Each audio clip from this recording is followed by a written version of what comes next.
ಇಂದು ನಾವು ಎಸ್ ದೇವಗಾನಹಳ್ಳಿ ಎಲ್ಲರಿಗೂ ಮಾತಾಡ್ತಾ ಇರೋದು ಗ್ರಾಮದಲ್ಲಿ ಬೆಂಗಳೂರು ರೋಟರಿ ಕ್ಲಬ್ ಮತ್ತು ಮುದ್ದೇನಹಳ್ಳಿ ಶ್ರೀ ಸತ್ಯಸಾಯಿ ಎಸ್ ದೇವಗಾನ ಸಂಸ್ಥೆ ವತಿಯಿಂದ ಎಸ್ ದೇವಗಾನಹಳ್ಳಿ ಗ್ರಾಮದಲ್ಲಿ ಶಿಡ್ಲಘಟ್ಟ ತಾಲೂಕಿನ ಗ್ರಾಮದಲ್ಲಿ ಬೆಂಗಳೂರಿಂದ ಬಂದಿದ್ದೀವಿ. ಸ್ವಸ್ಥ ಸೇವಾ ಕೇಂದ್ರವನ್ನು ಪ್ರಾರಂಭ ಮಾಡಿ ನೂತನವಾಗಿ ಜನರಿಗೆ ಸದುಪಯೋಗಪಡಿಸಿಕೊಳ್ಳಲು ಸಂಸ್ಥೆಯ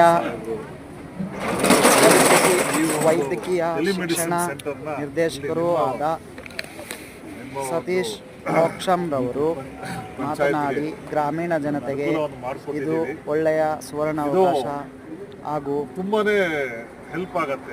ಕಡಿಮೆ ಊರಿನ ಜನಕ್ಕೆ ಖರ್ಚಿನಲ್ಲಿ ಆರೋಗ್ಯವನ್ನು ಕಾಪಾಡಿಕೊಳ್ಳಲು ಇದು ಎಲ್ಲರೂ